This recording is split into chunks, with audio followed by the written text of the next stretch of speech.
The breaking point. Nova Colony had always been unremarkable in the eyes of the Galactic Empire. Nestled on the outer rim of the spiral arm, it was just another human settlement, productive enough to be useful, small enough to be overlooked. The colony's inhabitants lived simple lives, focusing on their hydroponic farms and mineral extraction operations that helped supply the Empire's endless appetite for resources. Sarah Chen was 16 when everything changed. She worked in her family's hydroponics lab, teaching herself advanced biochemistry between shifts. Her parents often said she was too smart for Nova Colony, that she should apply to one of the prestigious imperial universities. But Sarah loved her home, loved watching the double moons rise over the crystal plains while she conducted her experiments. The imperial inspection wasn't supposed to happen for another 3 months. When the cruiser appeared in the colony's orbit without warning, Governor Martinez tried to contact them for explanation. The response was curt. Surprise compliance inspection. Landing in 20 minutes. Have your facilities ready. The inspection team consisted of 6 Zenthi officers, tall, gray-skinned humanoids with an air of casual superiority that had become the Empire's trademark. They moved through the colony's facilities with cold efficiency, barely acknowledging the humans around them. Sarah was running late that morning, rushing to the lab with her latest experiment results. She hadn't heard about the inspection. Communications had been too rushed to reach everyone. As she rounded the corner into the main hydroponics complex, she collided with one of the Zenthi officers. The officer's environmental scanner, a piece of equipment worth more than most colonists made in a year, crashed to the ground. Sarah immediately dropped to her knees, apologizing as she reached for the device. "I'm so sorry. I can fix this. I know how these work." The blast from the officer's particle weapon left a hole in the corridor wall where Sarah had been kneeling.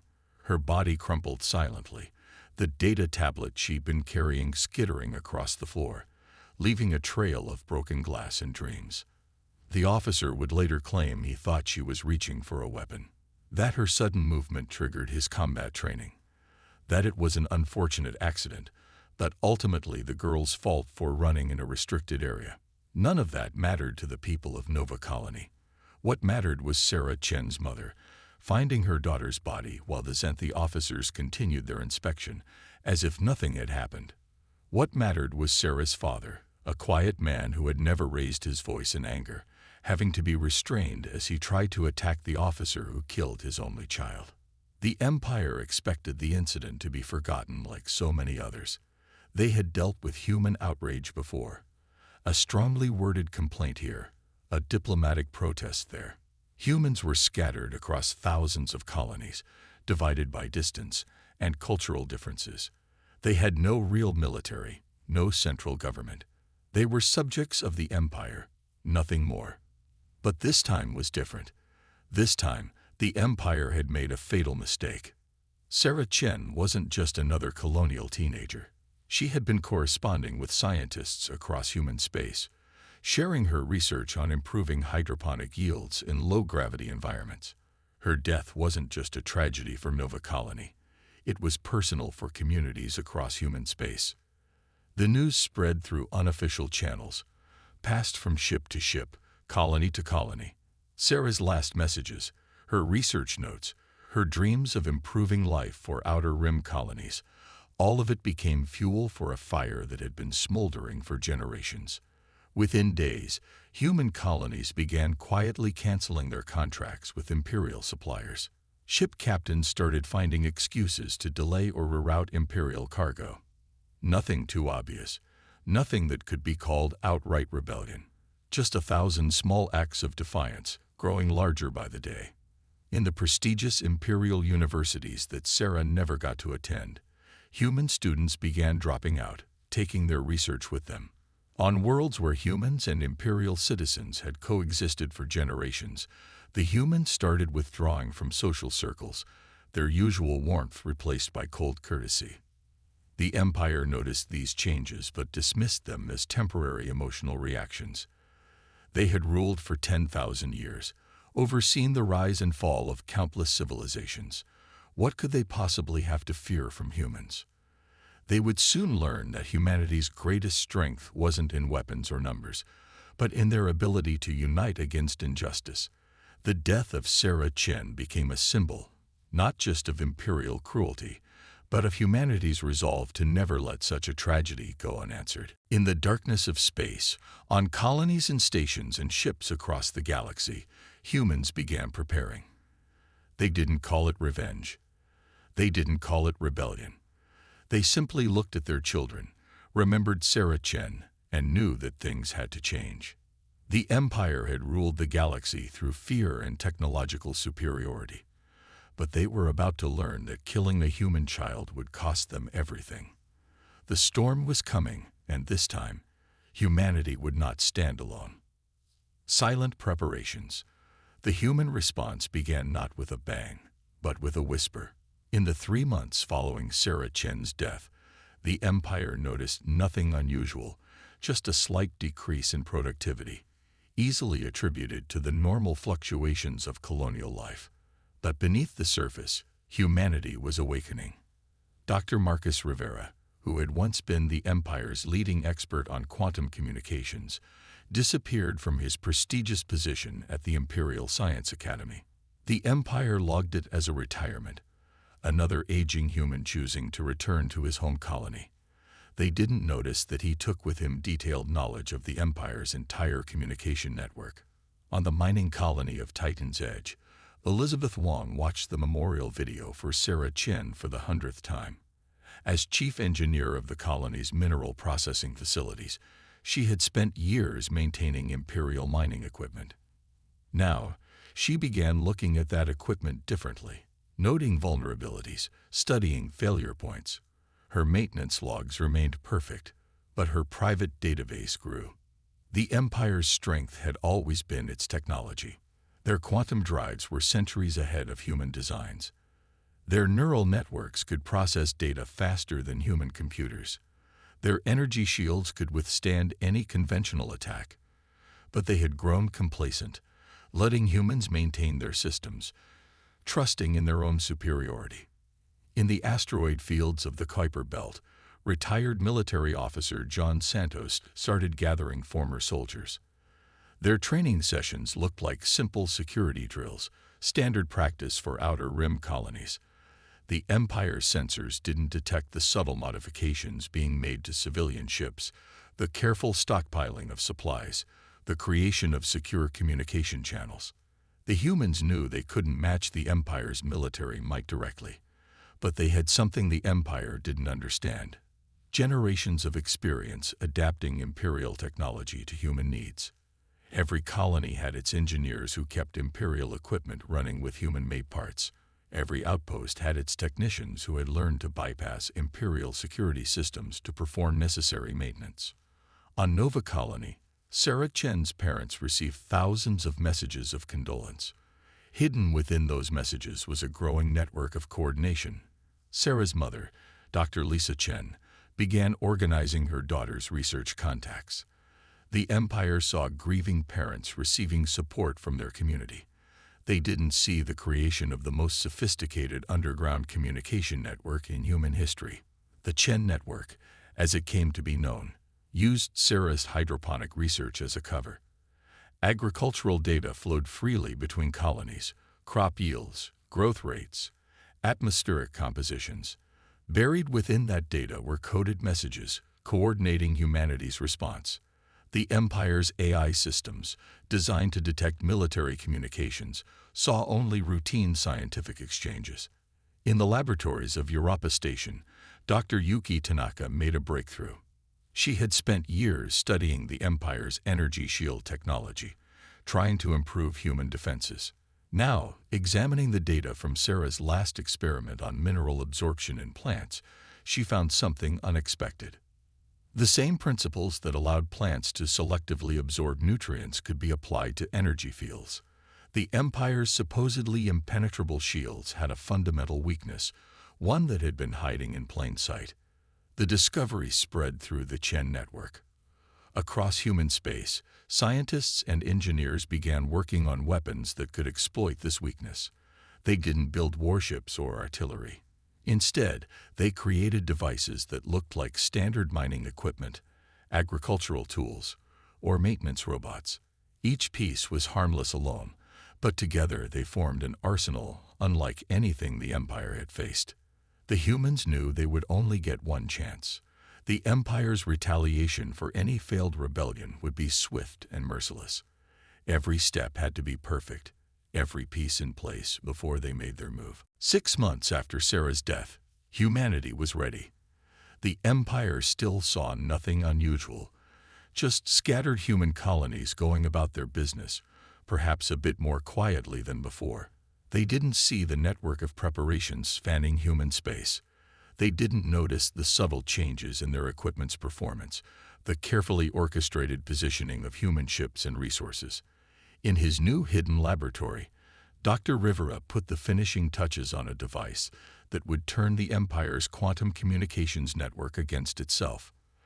On Titan's edge, Elizabeth Wong completed her analysis of every critical failure point in Imperial mining operations. In the Kuiper Belt, John Santos' security teams stood ready, their ships disguised as ordinary transports. On Nova Colony, Dr. Lisa Chen sent out one final agricultural report. Hidden within the data was a simple message: for Sarah. The response came back from every human colony and settlement. For Sarah. The Empire had killed a human child, expecting the same resigned acceptance they had seen for generations. Instead, they had united humanity in ways they couldn't imagine. Their arrogance had blinded them to the quiet strength of the people they ruled, the innovation born of necessity, the determination forged by generations of colonial life. The storm was about to break, and the Empire would never see it coming.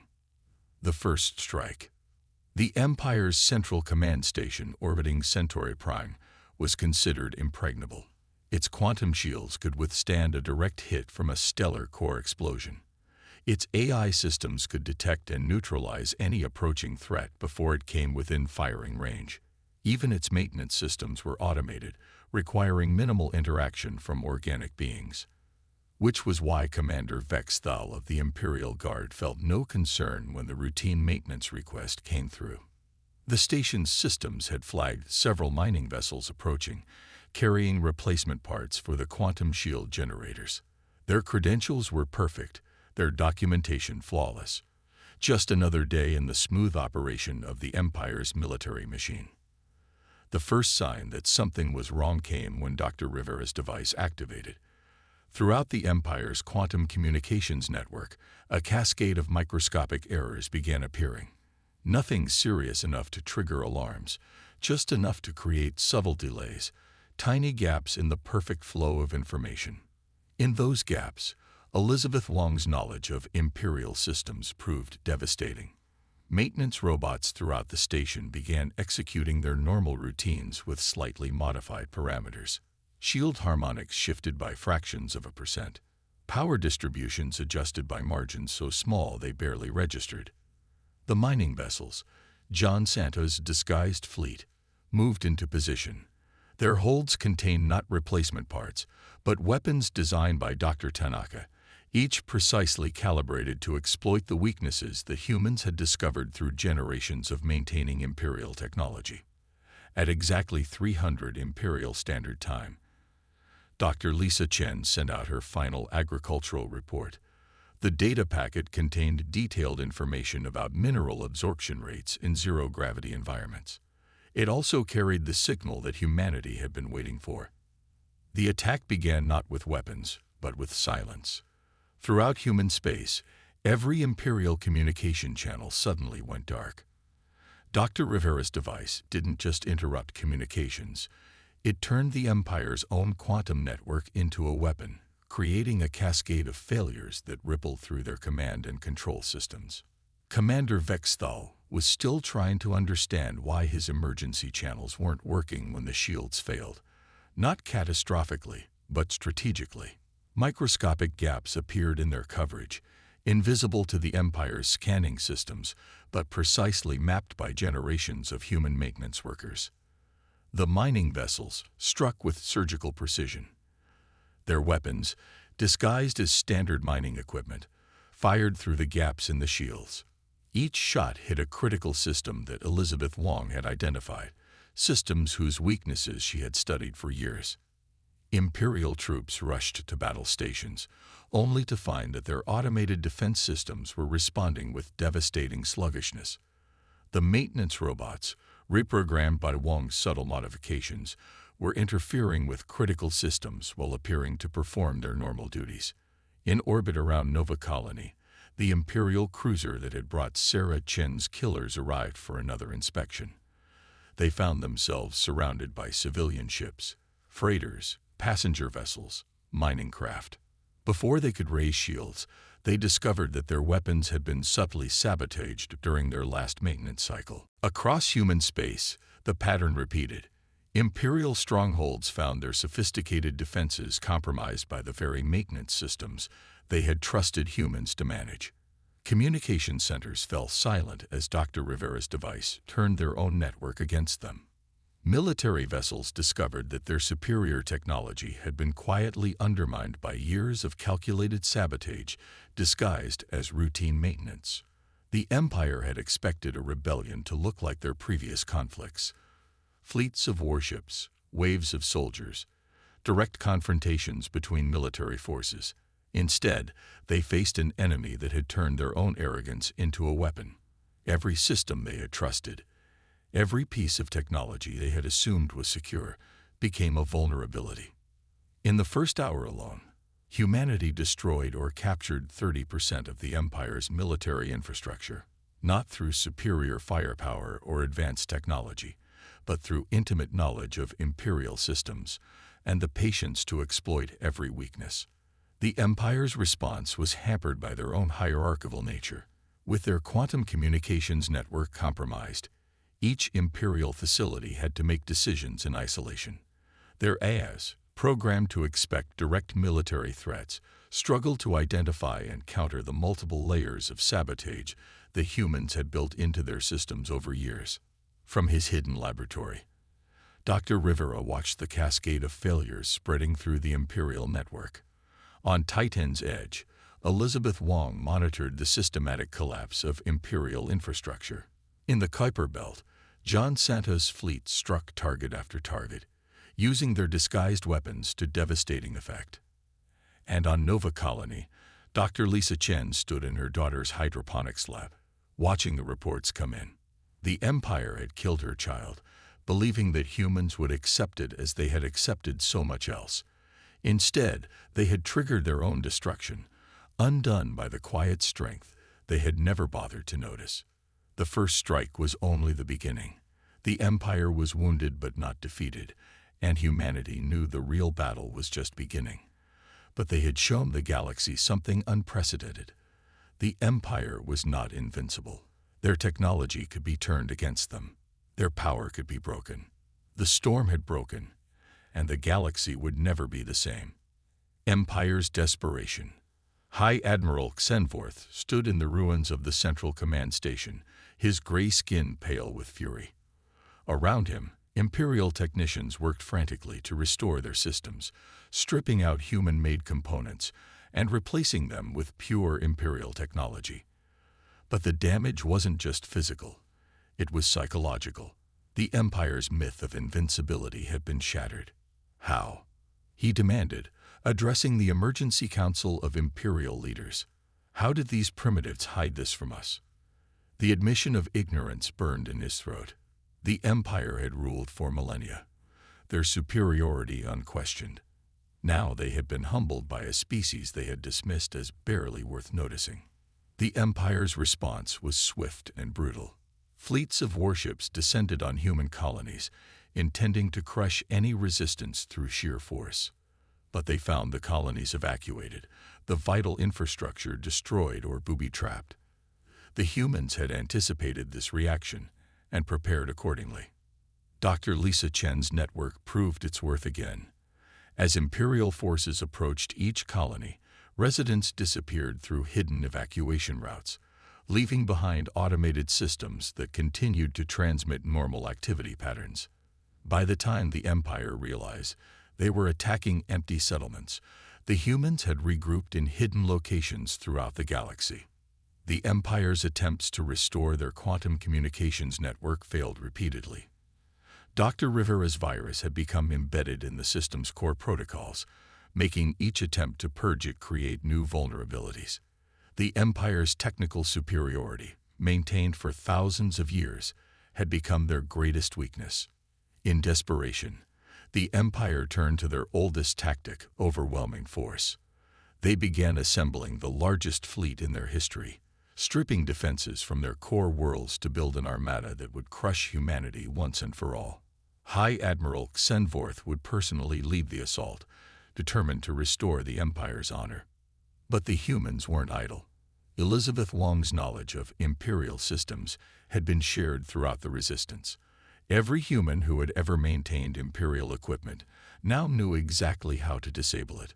The Empire found their supply lines disrupted, their equipment failing at critical moments, their mighty warships crippled by seemingly minor malfunctions. The Empire's attempts to rebuild their infrastructure revealed another problem. They had relied on human labor for so long that many of their own citizens had lost the practical knowledge needed to maintain their technology. Attempts to replace human workers with Imperial citizens resulted in cascading system failures. In the Arcturus sector, an Imperial battle group cornered what they thought was a defenseless human convoy. Instead, they found their weapons systems compromised by subtle changes made during their last maintenance cycle. The resulting battle ended with 3 Imperial dreadnoughts captured intact, their crews forced to evacuate by their own malfunctioning life support systems. Dr. Tanaka's research continued to yield results. Each Imperial attempt to adapt their shields was met with new weapons designed to exploit different vulnerabilities. The humans weren't just fighting with technology. They were using their deep understanding of Imperial systems to stay one step ahead of every countermeasure. The Empire's desperation grew. They began executing any non-human maintenance workers, refusing to trust anyone who wasn't of pure Imperial blood. But this only accelerated their decline. Centuries of relying on others had left them unable to maintain their own infrastructure. Systems began failing across Imperial space, not from human sabotage, but from simple neglect. High Admiral Xenvorth watched his mighty armada assembling and felt, for the first time in his long life, a sense of doubt. The Empire had always won through superior technology and overwhelming force. But how do you fight an enemy that knows your weapons better than you do? How do you defeat an opponent that can turn your own systems against you? In her hidden command center, Dr. Lisa Chen received reports of the Empire's preparations. The massive fleet gathering near the Imperial core worlds would have once struck terror into human hearts. Now, it represented something else, an opportunity. The Empire was gathering its remaining strength in one place, exposing themselves in ways they never had before. The humans had learned patience. They had spent generations maintaining Imperial technology, learning its secrets, discovering its weaknesses. They could afford to wait while the Empire exhausted itself trying to regain control. Each failed attempt to restore their former dominance only made them more vulnerable. John Santo's fleet, now greatly enlarged by captured Imperial vessels, continued its hit-and-run attacks. They never engaged in direct battles, instead striking at supply lines and infrastructure. The mighty Imperial Armada found itself struggling to maintain basic operations as its support systems crumbled. The Empire had started this war by killing a child, expecting no consequences.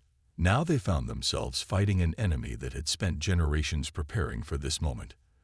Their own arrogance had blinded them to the quiet strength building among those they had dismissed as inferior. As High Admiral Xenvorth gave the order for his armada to begin its advance, he couldn't know that he was leading the Empire into its final battle. The humans were waiting, and they had saved their most devastating weapons for this moment. Price of arrogance. High Admiral Xenvorth's armada emerged from quantum space near the Arcturus sector, their arrival heralded by the displacement of 1,000 stars. It was the largest fleet ever assembled in Imperial history, 10,000 warships, each capable of destroying an entire colony. The Empire had stripped its defenses to the bone to gather this force, believing that one overwhelming strike would finally crush the human resistance. The sector appeared empty. Long-range scans showed no sign of human vessels, no indication of resistance. The Admiral allowed himself a moment of satisfaction. Finally, they would corner these vermin and destroy them completely. In her command center, Dr. Lisa Chen watched the Imperial fleet's arrival through the eyes of 1,000 hidden sensors. The Empire's desperate gathering of forces had played directly into humanity's hands. Now, everything they had prepared for was about to unfold. Dr. Rivera's final modification to the quantum communication network activated silently. Throughout the Imperial fleet, ships began receiving subtly altered navigation data. The changes were microscopic, coordinates shifted by fractions of a degree, velocity calculations altered by minimal margins. Nothing dramatic enough to trigger alarms, just enough to ensure that when the fleet moved, they wouldn't be quite where they thought they were. The Admiral gave the order to advance. The massive fleet moved forward in perfect formation, a testament to Imperial precision and power.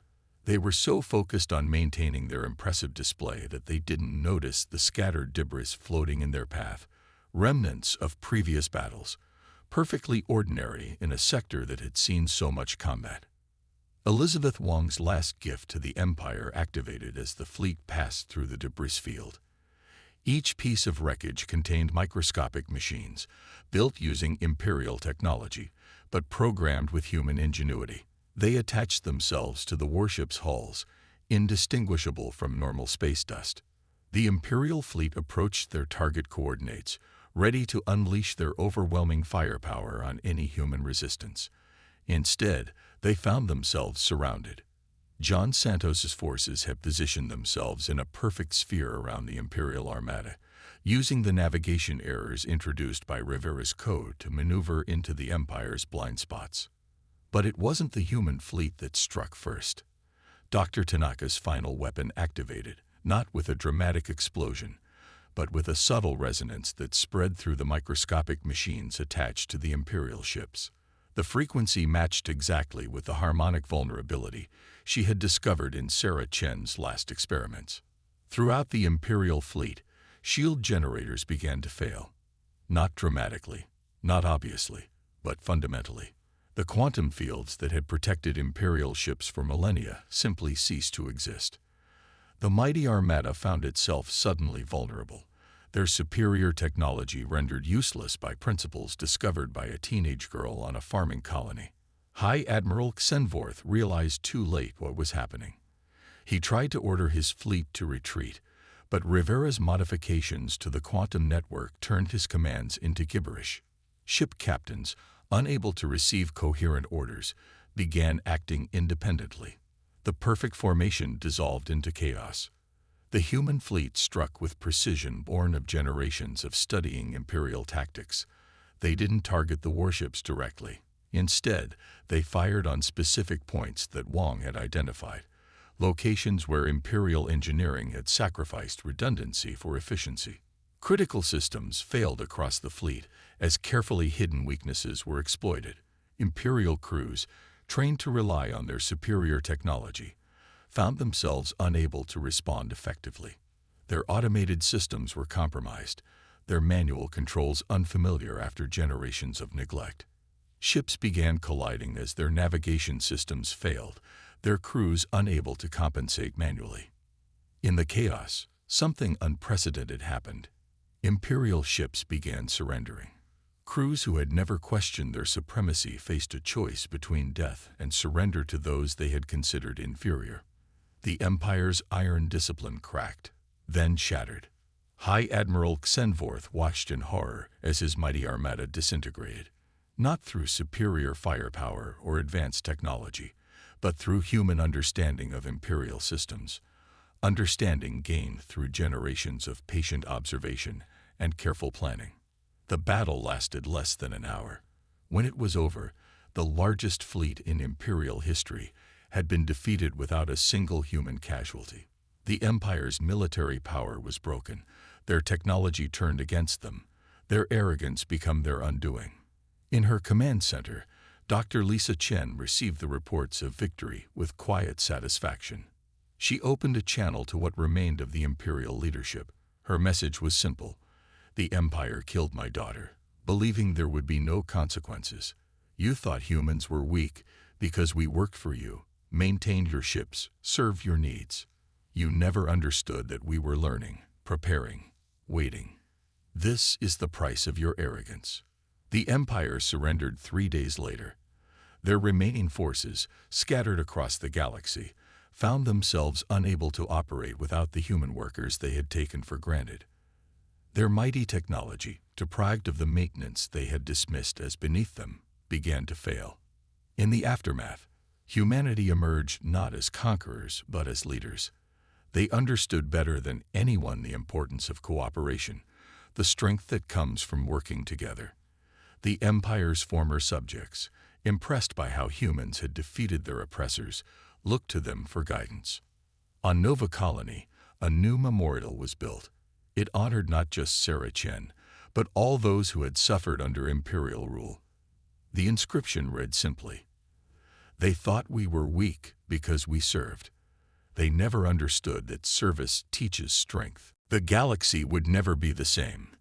The Empire's fall marked the beginning of a new era, one where cooperation replaced domination, where understanding was valued above force. It was an era built on the quiet strength of those who learn, adapt, and wait for the right moment to act. In the end, the Empire's greatest mistake wasn't killing a human child. It was failing to understand that every act of cruelty plants the seeds of its own destruction. They never realized that true power lies not in technology or force, but in the patient determination of those who refuse to accept injustice.